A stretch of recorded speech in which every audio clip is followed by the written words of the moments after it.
Oh, here's your Backstage pass. Quiet on the set. Action! Welcome to Sedona's Backstage Pass with Shondra, presented by Chef Lisa Dahl. This is your inside look into culture, curators, and creative artists. And now, your host, Shondra. Well, welcome, my VIPs. You've got your Backstage Pass, and you are in. Get ready for some behind-the-scenes stories that you'd never know about unless you tune in here on Sedona's Backstage Pass, live every Saturday at 10 a.m. on KAZM 106.5 FM and 780 AM, and also streaming live on mellowmountainradio.com. Remember, if you miss a show, don't worry about it. You can always go back and listen to it on mellowmountainradio.com, as well as Spotify, Pandora Radio, Apple Podcasts, and even YouTube. A lot of fun. Okay, so I'm going to tell you about what's going on here in Sedona. I always like to do that. Support all kinds of organizations and great events that are going on, including some wonderful artists. So what I want you to do is, after you hear the show, is go down to the Sedona Arts Center because they're having their holiday artist market. And it runs through the weekend, so you've got time. You can do it today and tomorrow. I was there yesterday doing some music and just emceeing and stuff like that. This is a wonderful artist market. It offers unique handmade gifts from local artists.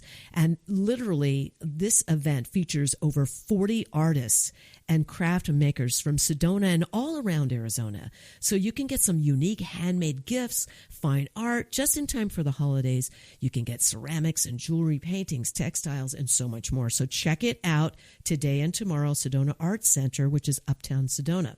Now, for theater lovers, for those of you who love to go to the theater, there is a vintage Christmas holiday show. It's a live radio play, and the Emerson Theater Collaborative is putting that on. The performances are this evening and tomorrow, the 6th and 7th of December. And it's at the Sedona United Methodist Church in the New Room. And for more information, visit emersontheatercollaborative.org. Let's talk about the Sedona Heritage Museum because there's some really cool things going on there. One of my friends, Michael Peach, he's a fabulous actor and a storyteller. For his storytelling, he goes by the name Michael Coyote Peach, and he's going to return to the Sedona Heritage Museum today at 1:30, so check it out. It's a brand new program. It's called Oops. It's a series of tongue-in-cheek stories about misadventures from Arizona's past and present. He is so much fun. You'll enjoy him very, very much. That's today at the Sedona Heritage Museum. And then also, there are some Thursdays in December 11th, December 18th. You can check out The Fiddler on the Rock. He has a one-of-a-kind concert experience. It's not just a concert. It is really an experience. You will love him. If you want a ticket to that, visit fiddlerontherock.com. And then on December 13th, and this is the one I'm going to be participating in, actually as the MC and also singing some songs and getting everyone to sing along. And that's December 13th from 11 a.m. to 3 p.m. at the Sedona Heritage Museum. It's called Merry Music at the Museum. And it's a traditional holiday event with lots and lots of music, lots of different choirs. It's going to be so much fun. There's going to be cider and cookies and other treats, and admission is free. That's always a wonderful perk. Now, I do have to mention that the Sedona International Film Festival has two big events going on. Besides their wonderful indie films that they show on a constant basis, I have been going to those, and I love them. And, of course, you know they do have the film festival coming up in February, but I digress. Let's talk about what's happening this month.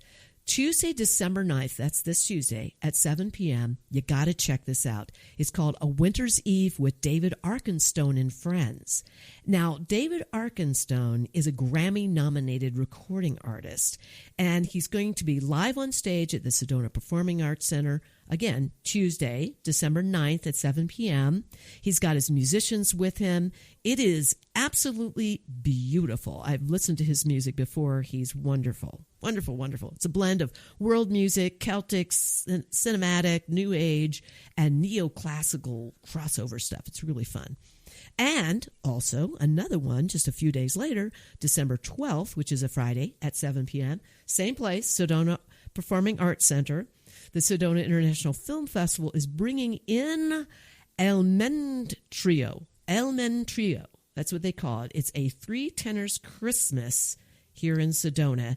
And it is, I'm going to just say, these guys are sensational. They're known as the modern 3 tenors. I've heard them. They're incredible. And it's going to be a wonderful way to celebrate the holiday season with beautiful holiday music. So for all this, you can visit SedonaFilmFestival.com. You can find out what's going on with films, events, and remember, you can purchase online because it's usually a little less expensive when you purchase in advance, and they do sell out these great concerts. And then, of course, always visit SedonaBallet.org because they are the sponsor of this wonderful event calendar that I get to mention every show. I just love it. And by the way, I also want to support the Community Library Sedona. You can go to their events calendar on communitylibrarysedona.org. So there are some things going on. I'm telling you, in December, there's lots of stuff happening. I'm going to get ready for my guests. I'll get your kicks on Route 66. Ah, you hear that? You hear that music? Route 66?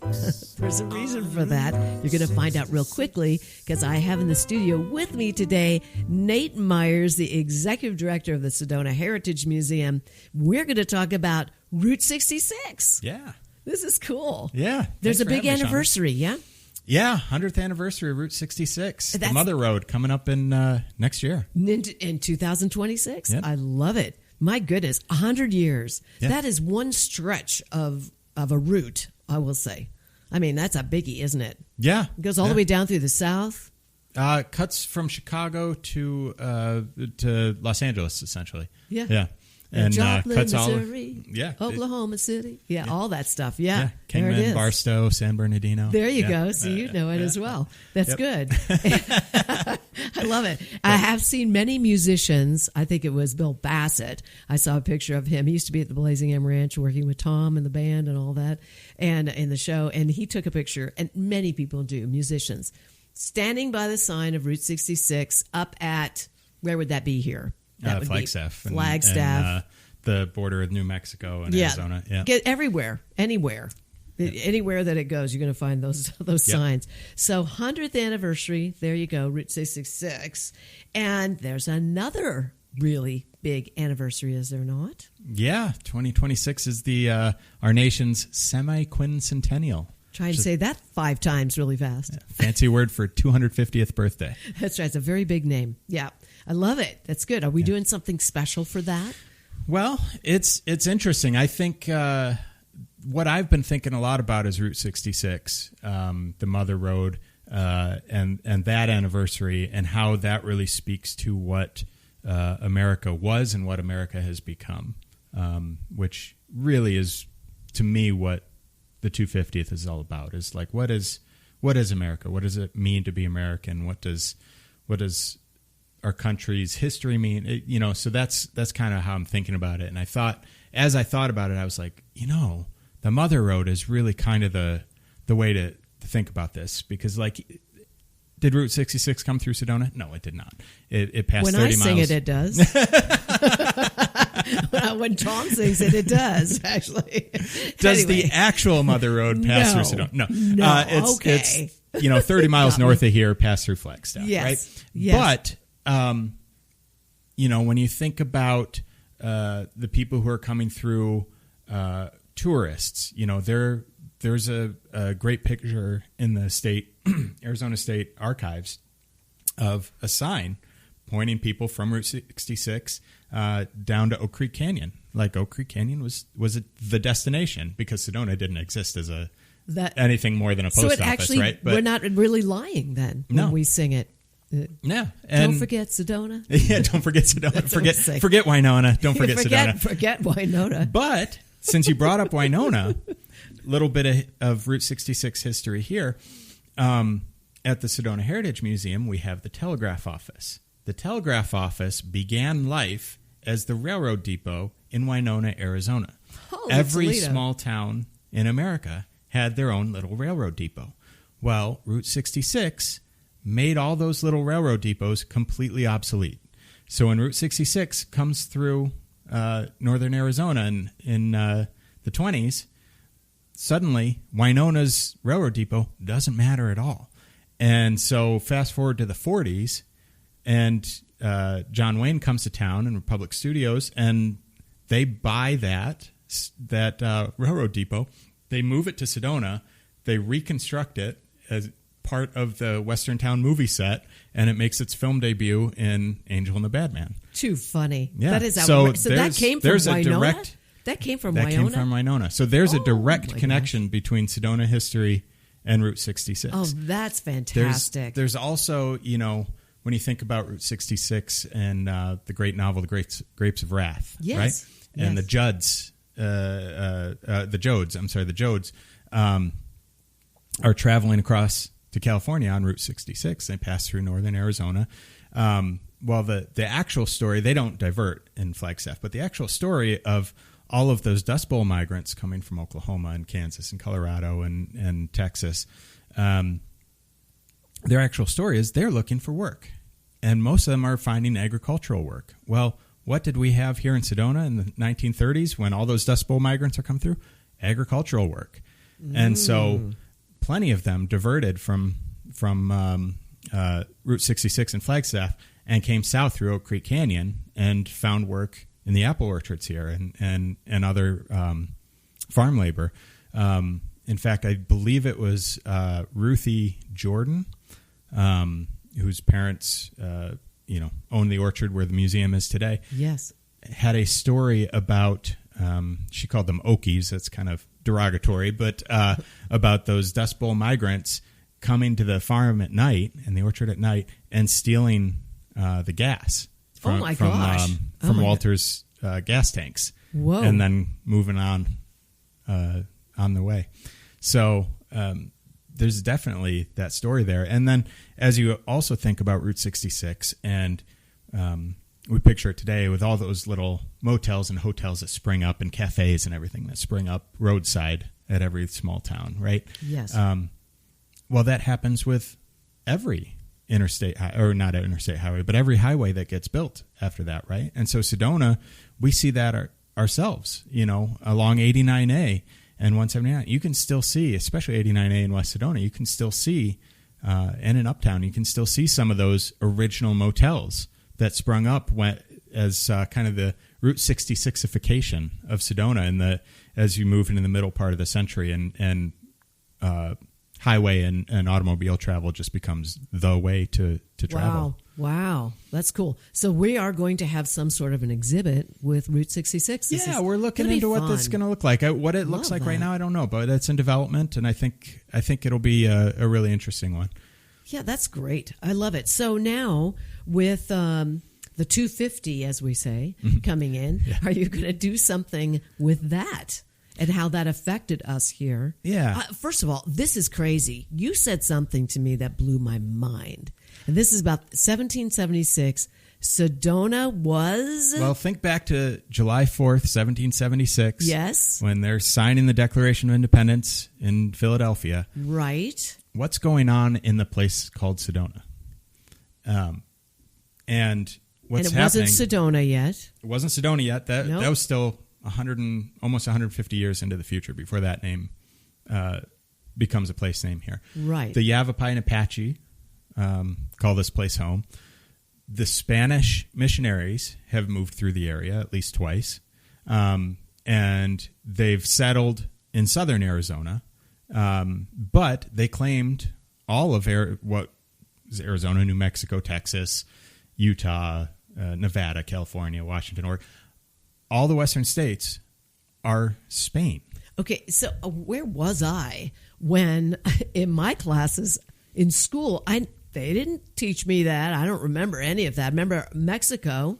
Remember the whole thing with the Alamo and all of that. But Spain? Yeah, so this was shocking. Spain. That's shocking. And then it becomes Mexico. Then it becomes Mexico. And then in the Mexican-American War, the Americans win that war, and in the Treaty of Guadalupe Hidalgo, Mexico cedes just about all of the western United States except for a tiny little bit of what would become southern Arizona to the United States. Amazing. And it isn't until a little bit of trivia for you.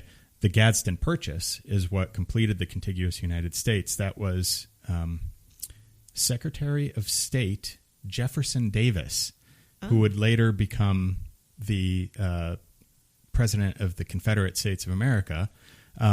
He was the Secretary of State first, and he purchased what would become southern Arizona, the Gila River down to today's border. And he purchased that so that there would be a southern railroad route to take cotton from the southern states to California. This is unbelievable. I'm like, whoa, wow. So this whole area has the going on at that time, and that's amazing to me. So it's a hard thing to think about, right? Like, No, how are we supposed to celebrate the very moment of July 4th, 1776, sitting here in what's today Sedona, Arizona, but was back then just Spain? It's so, right? You know, and so interesting. It's interesting. So interesting. There's a fantastic book if people want to read and find out more about this and be challenged to think a little bit more outside of those 13 original colonies. Like, oh yeah, there's a whole continent here. What is happening? It's called West of the Revolution by, let me look it up here just to make sure I don't lead people astray, by Claudio Sant, S-A-U-N-T. Okay. It's a fantastic book that looks at, I believe, 6 geographic areas of what would become the United States in July of 1776. So what's happening in these places west of the Appalachian Mountains in July of 1776. And, of course, Arizona is one of those places they focus on. California, the Russians are heavily involved in California at that time. That's interesting. Blew my mind. What in the world? Yeah. Well, that kind of leads me to ask you a question I've been wanting to ask you for a while. History seems to be ever-changing. And what I mean by that is, there are things that happen that we don't know about, and then there are things that we do know about. Then all of a sudden, another generation doesn't hear about those things. They hear about something else. So who is the writer of history? Who would you say is like, the idea is to document everything, right? And we kind of trust that. Yeah. What would you say about this? And what's your thoughts about history that's ever-changing? There's a lot in that question, Shondra. That's a big question. So how much time do you got? 3 hours? Yeah, right. Seriously, I could sit and talk to you for 3 hours about this. In short, where should I start? I'll start with museums. Since polling has been done on this, starting about 25, 30 years ago, museums and libraries are the most trusted institutions in American life. Wow. Both of them enjoy over 90% trust. So people look at what a museum produces and says, yes, that's accurate, that's factual, that's the truth. And so we have a responsibility to make sure that we are putting facts into the universe that are to the best of our knowledge incontrovertible. And the way we do that is we look at a source, we find information, and we say, okay, this source says this about this. What does this source say about it? What does that source say about it? And we figure out where they agree, where they disagree, where they undermine each other or contradict each other. And that is the work of history, is establishing what those facts are and then taking those facts and telling you what they mean. So that's the act of interpreting them.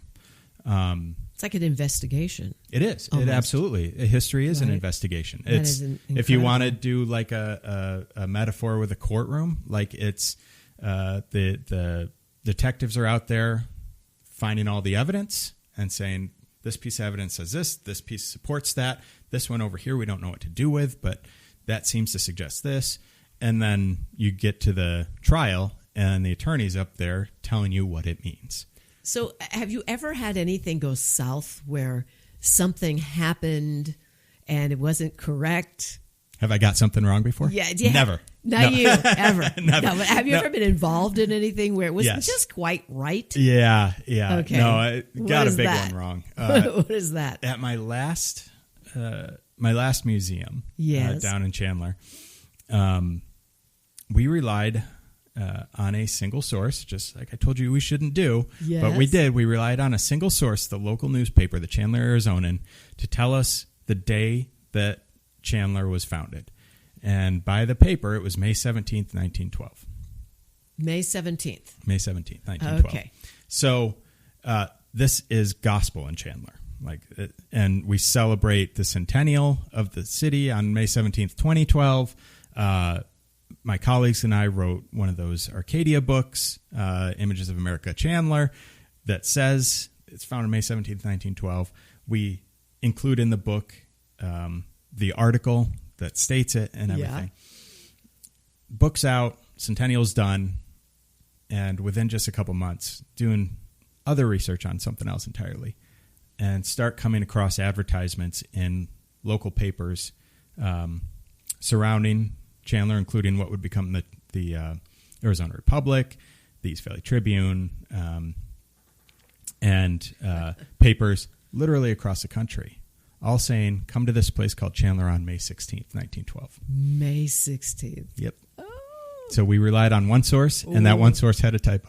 Oh. So another good reason, check your sources. Oh, my gosh. So, how did that feel? Did you just, like a gut punch? God, yes. And who was it were you the one who found that? I can't remember if it was me or the museum director, but either way, we... was it like one of those we both kind of just stared at each other like, oh, no. Yeah, so what did you do? No. What did you do? We immediately actually wrote an article. Good for you. And called it out. Published it in the Arizona Republic. You could go read it online today, where we said, we messed up.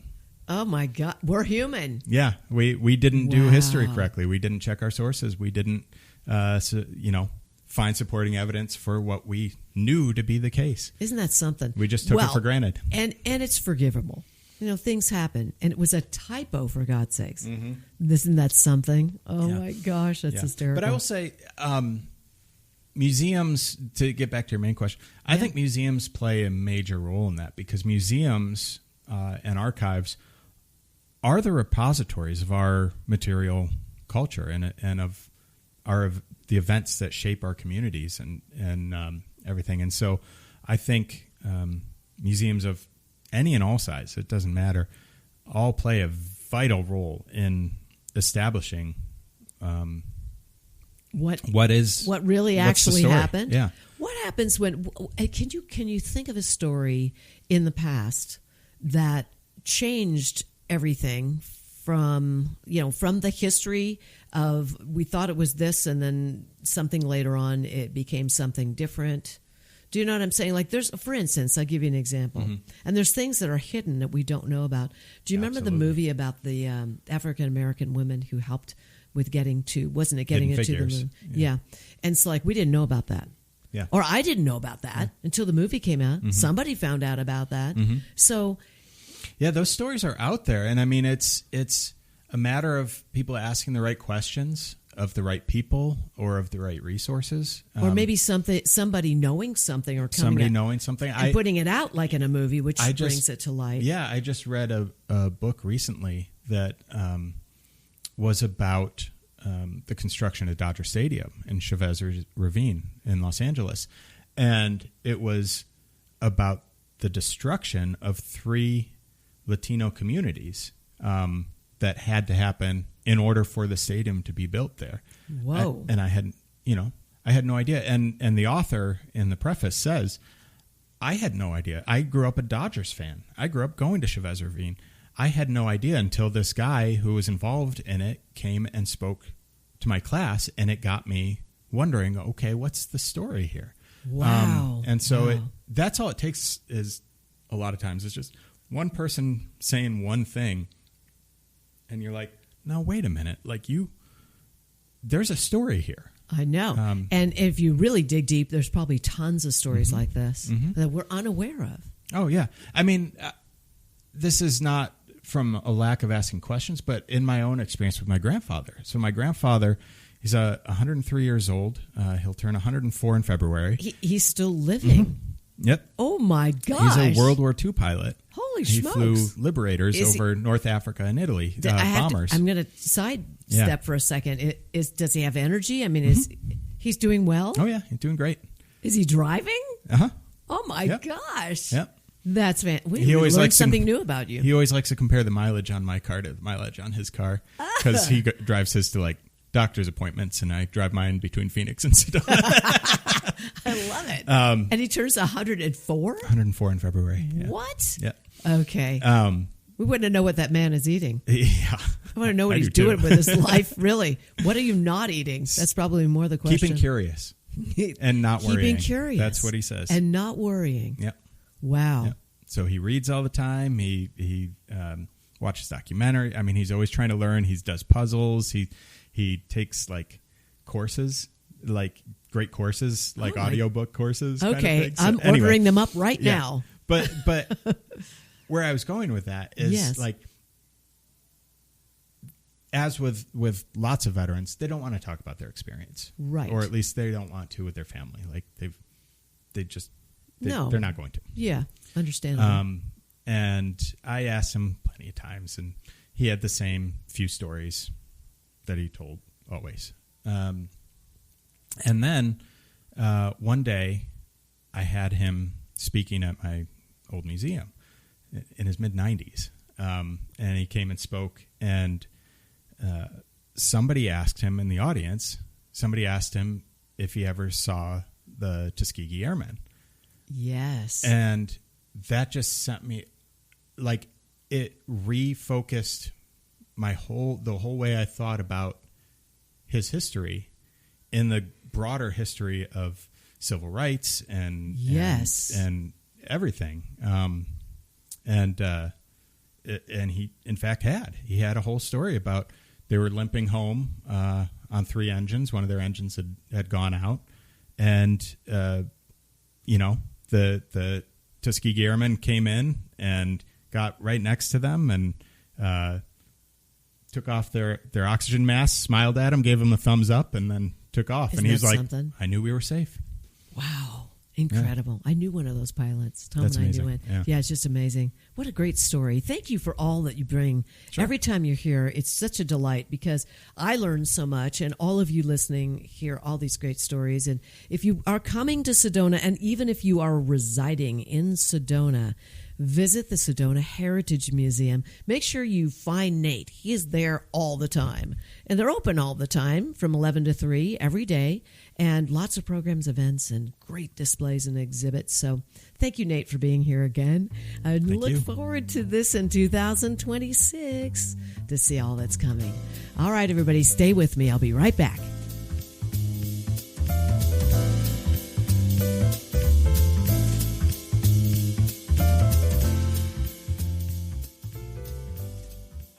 Join us December 12th at Mariposa Latin-inspired Grill for a joyful celebration featuring an award-winning film, a vibrant Native American culture reception, live music, a decadent lunch, and the inspiring introduction of Soup Hope.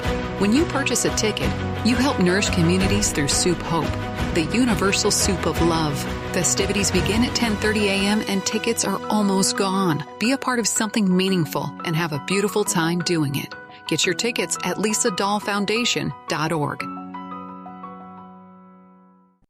Need a clean car fast? Come to Cleaner, Quicker Car Wash. We'll have you sparkling and back on the road in minutes.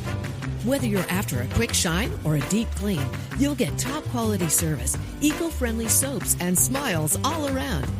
Drive up, shine up, and feel good, all without slowing down your day, and look like a star in your car. Located in West Sedona on Highway 89A. For more information, visit cleanerquickercarwash.com. Here's more of Sedona's Backstage Pass with Shondra, presented by the Doll Group. You're going to love my next guest. I mean, really, truly. I didn't know this. There's so much dance in Sedona. And I am sitting with one of the finest choreographers, instructors of dance, and she has a huge background, of course, in dance to be doing all that she's doing. She's the founder of Sedona Dance Project, which you can always visit sedonadanceproject.org. We're going to talk about this.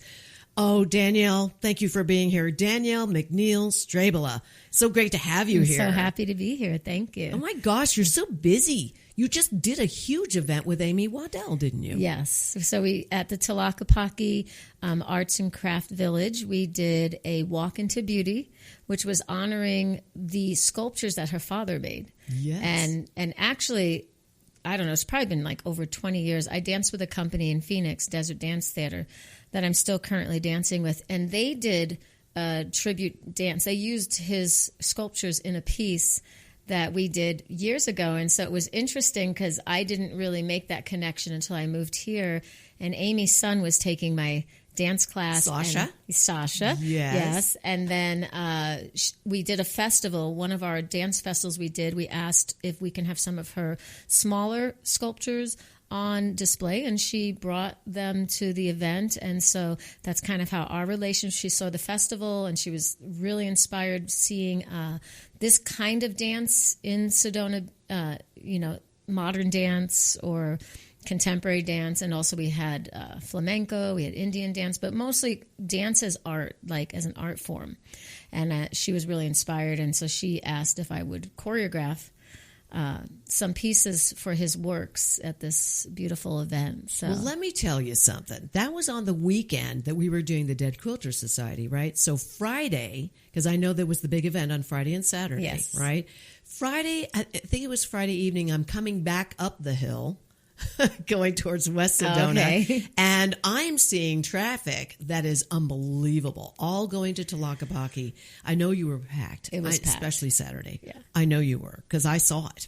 I saw everybody coming. I was like, dang it. I would have loved to have gone to that, but I was busy in my own show. So let's talk about you. You have these dance festivals.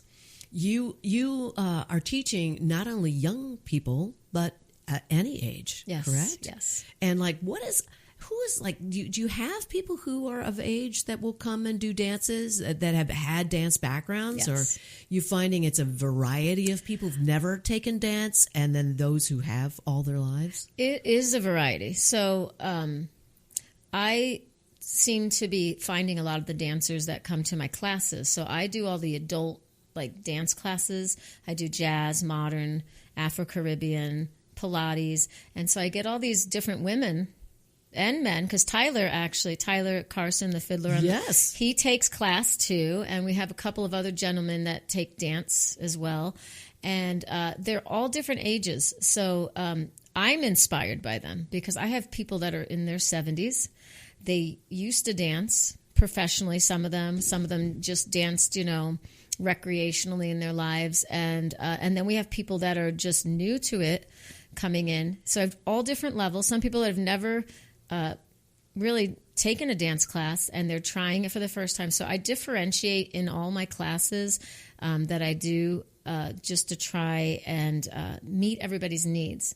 And so it's a really fun experience because most of the time when I come into the class, because of the type of class I teach, I usually don't have it all planned out, which if you're teaching people how to teach dance, that's not necessarily what I would tell like somebody new coming in, but I've been doing it for a long time and I feel out the room. And so I can see what the energy is of that day and I create a class in that moment. That's awesome. For the class. So now if you have a schedule of the different classes that you offer, and I want to mention the fact that you do have a place. It is an actual business, different than Sedona Dance Project. Yes. That's a whole nonprofit. Yeah. Again, you can visit SedonaDanceProject.org, donate to them. They're doing some great things. And so the place that you are having your classes is Sedona Dances. Yeah, so it's Sedona Dances headquarters, and that's a business that my husband and I run. We started it predominantly as silent disco headset rentals. Oh, yes. I've done one of those. Yeah. We own 300 headsets. So we do lots of weddings and different events like that because of the noise ordinances here. Mm-hmm. People can't go partying through the night. So they usually bring us in and then they can... It's actually really entertaining. It's outrageous. I did this once and I was like, this is the coolest thing I have. I DJ'd for a long time. Oh, okay. Kind of like so on the side, right? Yeah. For weddings. And then a friend of mine said, you gotta do this. This is crazy. And there was somebody, and oh my gosh, I can't remember her name. This is terrible. She's a buddy. But this is several years ago. She had all of these headsets. Uh-huh. And so we did this at the Sedona Community Center in the evening. And it was kind of cool. It was so cool because she had 3 different channels she was using. And so you could choose your channel. And they then light up different colors. Yeah, too. and if you take off your headsets, you're looking around and everyone's dancing and there's no music.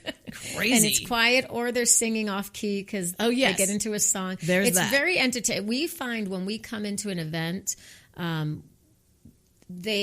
more people are dancing than they would normally be because they get excited. They hear like their favorite song is on green and they start pulling people out of their seats saying, come dance to this, or telling really their fun. friends to change the station. So we have a good time just watching people dance in that realm. But we then got our space and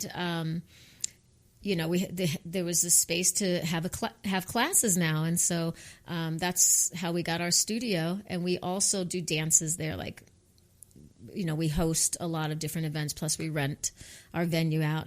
Tyler does his shows on Saturday there at the Sedona Dances headquarters, and he's amazing. And he's actually danced in the project, so everything is like connected. So like our businesses connect with the nonprofit, and so. To me, I feel like I'm just living my life's purpose. So good. Every day, like even if it's work, because we have to work, we have to make money to live. Course. And to support the nonprofit, because if I'm not making money, I can't be the artistic director, right? So true. Because unfortunately, we don't get the grants and things that I think we used to get back in the day. There used to be a lot more support for the arts than there is, and so you really have a lot more private support and fundraising and all those things to really keep it going.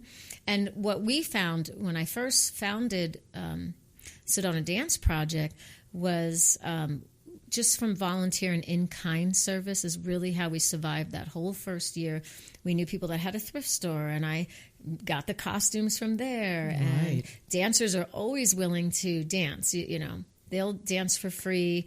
They'll put in all the hours, all the rehearsal time without asking. They just love the experience. And so it became like the experience was part of it for the dancers, what they got out of it. Also because there were people that never performed before. This was the first time ever being on the stage. Wow. And they're getting this opportunity to be in rehearsal and be directed. Like they like all that. People don't realize the time and energy, and dance as a profession is a very young, it's a very young profession, and it can end young. When I say young, like 30, 32 is like kind of old. As a dancer, right? So you want to get into other things like choreography, and you becoming a choreographer and stuff like that, and a vision and teaching and helping others to do that, whether that's in a big arena type of situation in New York or if it's here, it's all the same. I have to mention this, that you were trained by the Alvin Alley group. Oh my God, that's like awesome. Luigi, these are all New York names, everybody. Yeah. And nobody knows a dancer's life. Do you want to give us an idea? Here you are being trained, Alvin Alley. Tell us about what it's like, because it's a full blown out. It's a deal. Yeah, especially when you decide that you want to do it as a career. Yes, it is one of the hardest performing arts careers for sure. It is because. The dancer, they, like you said, they put so many hours. I danced in my room. It was like you live it. Like you don't go skiing. You don't, you can't. There's certain things you didn't do while you were training as a dancer. And but you loved it because it has to be a passion. It's like your whole entire life. And so I knew I wanted to dance from a very young age. I was actually inspired. I saw like Fame. Then, movies like that. And I really wanted to dance, but I wasn't going to dance school yet. I actually didn't start formal training till I was 12. I was going to ask you this and that's a little late. It's very late. So I was 12. I was in junior high because my birthday, anyway, I'm November baby, but back then they didn't hold you back. So I was already like in school by the time I was 4 years old. And so... Happy birthday, by the way. Well, thank you. And so I auditioned for the high school performing arts. You audition when you're in junior high. And they said, you will pretty much never be a dancer because you don't have any training. And my mom, all of us, because my mom thought I was the best dancer because I was always making up dances in my neighborhood and we did all the talent shows. and she went to the local dance studio in Queens, which is where I was raised, Queens, New York, and they told me I would need like private lessons, and so we did that. My mom was a waitress and she was a secretary, but she put me through private lessons. I took class with little kids, and within 3 years I was at the top of the school.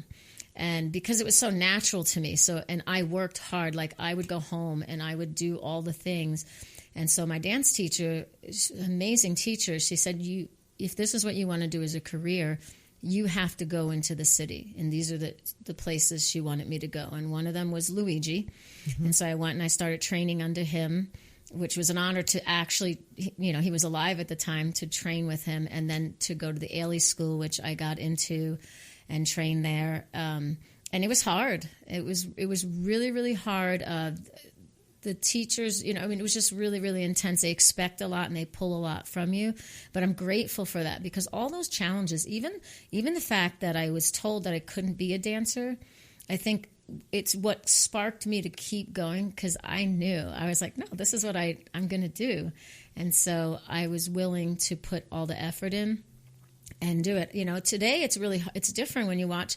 I think some nowadays kids see things they see on the phone and they go, oh, I want to do this, and they don't realize that there's so much hours in training to do that. Yes. And I think it's just a different world too, and the way we train is a little different now than back then. But back then it was just literally everything my whole being was in the training, and it's intense, and it's really intense. When I went to the first day I got to the Ailey School, I always used to be in the front of the class, and I went right up to the front, and I learned quickly. It was very humbling, that, you don't just walk in to a place. You earn to be up there. And I got slowly pushed back to where, and also because I was new. That exactly. So it was humbling, and I really learned a lot through there. But I would say where I learned the most was when I finally went to college for dance. I went to Arizona State University, and actually Alvin Ailey himself at the time, he was also the director. Like, he was working at the community college. He worked with the community college there in Manhattan. I went to Borough Manhattan Community College because we didn't have a lot of money. So that's the other thing people don't understand. It's expensive. Train, yeah. So I had to get scholarships. So I got scholarships at Alvin Ailey, Nanette Bearden Contemporary Dance, where I learned a lot of African dance, and then I also went to the Luigi, and then I went to Borough Manhattan Community College, which I got in also with a scholarship. And they then recommended, because my family was moving to Arizona. So I was devastated. I'm like, I'm not leaving New York. Right? You must have been like, oh, no. Yeah. I'm not doing this. But it's hard to live in New York when you don't have your family. Oh, yeah. It can be. I mean, you can go live in an apartment with 10 people, like in a 2-bedroom apartment or something like that. And so I was willing and open. And both of my professor at the community college and then Alvin Ailey, they had said that the professors at ASU were actually really good at that time. So I was really fortunate to come in at that time. You had Cliff Kiter and you had Elina Moody. Cliff danced with Paul Taylor Company. Wow. And you had Ann Ludwig, and she danced with Cunningham. So these are all first generation here in Arizona. Who would ever have known? Right. It was that's amazing. Some of the best training. No, that's the thing. It's not just New York. Sorry. I love New York and LA and all of that. But it's also in these other areas. Things happen. But when I say it's difficult, you guys who are listening, and gals, we're talking about where I went to school in New York, I went to Juilliard, and there was a whole floor for dance. And one of my friends walks into, I think we were all taking different kinds of courses, and some of them we would blend. Like, for instance, theater history. I think it was something like that. So here she is, and she shows me her foot, and she's all taped up, and she took it off. You already know what it's completely split down the bottom of her foot because she had been dancing for 7 hours. Yes. And this was daily. And I'm like, what? I'd never seen this. Now, I wasn't a stranger to dance. I took a lot of dance as a kid and through high school and all of that stuff. And we even had dance in our high school. It was really cool. And so I was aware of how difficult it was, but I didn't know you could actually split your foot wide open. Yes. And she had to tape her foot up, of course, and go out there. You got to put your moleskin on and dance with it. Okay. Has that ever happened to you? Of course, yeah. Is this normal? This is normal. Especially for modern dancers because you're dancing barefoot. Point, of course, when you're on point shoes, you're losing your toenails or bruising. So I think you get used to the pain so you don't think of it as something that stands out. It's a normal part of dance. Now we wear socks a lot. We have like dance socks, which I'm so grateful for. Oh. Yes, because they have traction because of that. Because I think people are getting smarter, but we did it for years. And it's really weird because in New York, the moisture made the skin peel off. So you would get like this peel. And then when I moved to Arizona, you get these deep cracks that were, I don't know if I think those were more painful because they're dry and deep. But you still had to dance on it. How could you possibly get through this and not re-injure all the time you're re-injuring? Well, you're taping it. So I think once you initially, open up whatever wound, you tape it. And so it's healing, but dancers never let anything heal too. That's the other thing. We're always working through whatever it is. Like I broke my toe, I should say. It wasn't my whole foot on the stage. I was dancing at Scottsdale Performing Arts Center.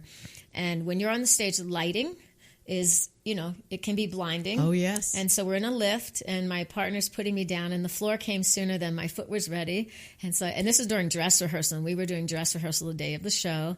And I was just like, I got to just keep moving. And I danced. I had like so many costume changes and everything that night. And I remember I watched the video too, and you would never be able to tell that I was dancing on an injured foot. And the next day I couldn't even walk on it. So isn't that amazing? I've got a war story for you because I have one. So I'm in high school now. I've taken lots of dance, and this was a conglomeration of all different kinds of performances in which some was dance. And we had platforms. So it was kind of like an open space on a proscenium stage. And yours truly here, because the lights would go down, not to brown, to black. And I'm like running on stage, hit my foot. Okay, this is during like a dress rehearsal. Mm-hmm. Okay. And it's like, ow, that hurt really bad, my left foot. Okay, now during performance, I did this like 2 or 3 times. The last performance, I remember after the first act, I could not walk. And I remember being lifted by cast members, foot in the sink in the dressing room, director and assistant director coming over, throwing ice on my foot. We taped up my foot, and I had to start the second act with a mime. Okay, because I was also touring in a mime company when I was in high school. So I was kind of chosen to do that because that was what I was learning. I was really into it. And after that, I missed a week of school. Wow. I couldn't walk. I still have that foot. I was going, isn't it amazing? The toes were broken. Cannot set toes. I don't know how you do it. And by the way, those of you who are listening, dance also, it's mental, it's emotional, it's physical. They are the first ones there warming up, and they are usually the last ones to leave. Am I right? Yep. Yeah. It's unbelievable. Yeah. And it's short-lived. So what I teach my dance students, because, I've had a few. I used to teach up in Show Low, too, before I came here. And these are kids, even here, are more isolated, right? They're not getting the same experiences that we had in New York and all that. Right. And I would tell them, maybe you're not going to dance professionally. Maybe there were a few that actually wanted to, but it teaches you discipline. I mean, it's going to be, I had one of my dancers actually made me cry because Haley went on to the military. And she would write to me, and these letters would make me cry because she would tell me, the reason I am surviving boot camp is because of your It's the truth. Classes. Theater, dance, it's all very discipline oriented. So, the thing about that is it also helps you with confidence, knowing how to enter a room, yes. how to physically make a difference for your profession. Yes. And it also will remind you that you need to keep your body in shape. Constantly, good posture, all that good stuff, which yes. helps with aging. So I can't believe it, but we are out of time. Oh, my goodness. So what are we going to promote? The Nutcracker, really fast. You've Yes. got something coming up on December 20th, and there's only one show. You've Yes. got to catch it. For those of you coming into Sedona. We sold out last year, too. 720 seats? And Yes, they sold that's out. back. The Sedona Performing Arts Center. It is the 20th of December at 2 p.m., the Nutcracker. Yes. And it is the Sedona Dance Academy. And Yes. you are also involved in this. Yes, so we are guests. The Sedona Dance Project will be guest artists. We will have adults dancing and performing the special section, and then the chamber, the Sedona Community Youth Orchestra is going to be playing live at the show for certain sections. It's a non-traditional Nutcracker, so we've got different music. We've got modern dance, jazz, hip hop, ballet. So I recommend people come out and see the show. We have tickets left, but they will go in the next few weeks. And sure. you can get tickets at SedonaDanceProject.org. Yes. You can also go to SedonaDanceAcademy.org to get your tickets. I would highly suggest you do this. Yes. And also, for those of you who are local, there's dance events going on all the time with your husband, Brandon. We don't have time to get into it, but this is ecstatic dance. If you want to know about that, go to SedonaDances.com. Yes. That's with an S at the end. Yes. Sedona Dances. So much going on. Thank you, Danielle, for being with me. Absolutely. I hope you'll come back. Oh, absolutely. Okay, Thank you. good. Okay, everybody, stay where you are. All right. I'll be right back.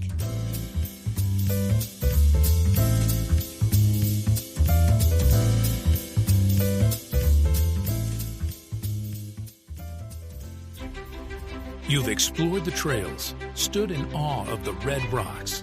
Now, discover how Sedona became Sedona. The Sedona Heritage Museum tells the story of Red Rock country, from ancient cultures to today's vibrant community. It's interactive, family-friendly, and open year-round, indoors and out. Sedona Heritage Museum, preserving and sharing the soul of Red Rock country. Plan your visit at sedonamuseum.org or call 928-282-7038. Take a deep breath, then let it go. At Sedona's New Day Spa, your escape begins the moment you arrive. Enjoy luxurious massages, rejuvenating facials, and native-inspired body treatments. Every moment is designed to restore balance and renew your spirit. Voted Sedona's Best Day Spa, this is more than self-care. It's your sanctuary. Book your experience today at SedonaNewDaySpa.com or call 928-282-7502. When your project demands precision, experience, and trust, turn to Sefton Engineering Consultants. From expert civil engineering to construction management, we deliver real-world solutions that stand the test of time. With over 30 years in the business, Luke Sefton's team is committed to getting your project done right, on time, and on budget. Sefton Engineering Consultants. Reliable, experienced, personal. Learn more at SeftonEngineeringConsultants.com. Chef Lisa Dahl invites you to join her at Pizza Lisa in the Village of Oak Creek on December 14th from 11:30 to 2:30. Enjoy a lively afternoon hosted by Sedona's own Shondra Jefferson, bringing her signature warmth, humor, and heart as we celebrate the people who make our community stronger. Your ticket to this event helps fuel Soup Hope, nourishing individuals and families in our community. Your support truly makes a difference. Come share great food, joyful moments, and the spirit of giving. Reserve your spot at lisadahlfoundation.org. Here's more of Sedona's Backstage Pass with Shondra, presented by the Dahl Group. Well, I hope you enjoyed this show as much as I did. I just loved my guests, Nate Meyers, Executive Director of the Sedona Heritage Museum, and Danielle McNeal Strabala. Do you hear that? Okay, you know what that means. It's time for my shameless Shondra spot. Okay, I'm going to tell you about a really fun event that's happening on Sunday, December 14th. So it's a week from tomorrow. Mark your calendars. You're going to want to get a ticket for this. It's over at Pizza Lisa in the Village of Oak Creek. Not the one on the west side, the one over at the Village.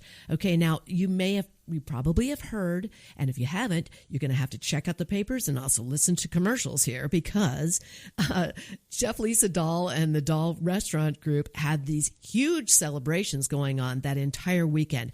I am going to be at the one on December 14th at Pizza Lisa, the Village of Oak Creek, from 11:30 to 2, and I want you to come over and say hi and be a part of this. Tickets are going to be online, so you can check that out. And all you have to do is visit cheflisadahl.com, and you can get the information.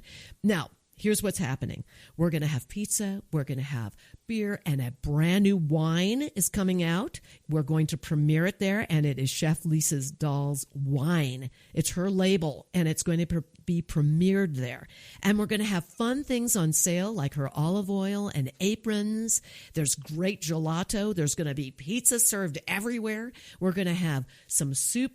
Matter of fact, her soup, which is from Project Soup Hope, and you could take some home because she's got them all packaged up, and she's going to be debuting a lot of different things. So you've got to go.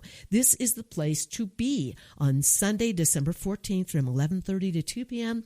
Pizza Lisa. I'm going to be running around. I'm going to be performing also. I'm going to be singing some rock and roll music, a lot of my own originals, and in between I'll play some background rock stuff, and we'll just have a great time. It's going to be a wild and crazy day because Lisa's going to have a mic, and she's going to be with me, and we're going to work in tandem to give you a wonderful, wonderful time.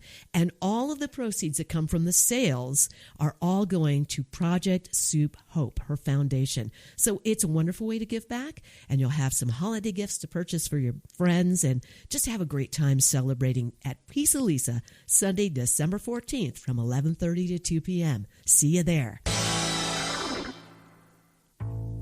Well, thank you for tuning in again. I so appreciate it every time you get your VIP pass out and join me on Saturdays at 10 a.m. for Sedona's Backstage Pass. Remember, if you miss a show, you can always go back to mellowmountainradio.com, and they're all archived there, all the shows, as well as Pandora Radio, Apple Podcasts, YouTube, and Spotify. So much fun having it. I just want to thank all of my sponsors, because without them, I couldn't do this show. I want to thank Sedona Heritage Museum, Safton Engineering, Cleaner Quicker Car Wash, Sedona New Day Spa, Sedona Ballet, and my presenting sponsor, Chef Lisa Dahl and the Dahl Group. And I also want to thank my producer and engineer who makes these shows sound so great, Ryan Thompson. Ryan, thank you so much. Always waving to him in the studio, here at the window of the studio. And also the owner of KAZM, Chuck Helstein. Thanks, Chuck, for everything. Now, remember, you've got to get your VIP pass out. It's hard to say sometimes. My VIP pass, your VIP pass. Got to get it out and get ready and come on board on Saturdays at 10 a.m. at 106.5 Mellow Mountain Radio, FM, and also 780 a.m. And get that pass out so you can hear all these wonderful backstage stories of all my wonderful guests. And thank you for being with me again, and happy holidays to everybody. Can you believe it's December already? All right, I'll see you next week, Saturday at 10 a.m. here at mellowmountainradio.com.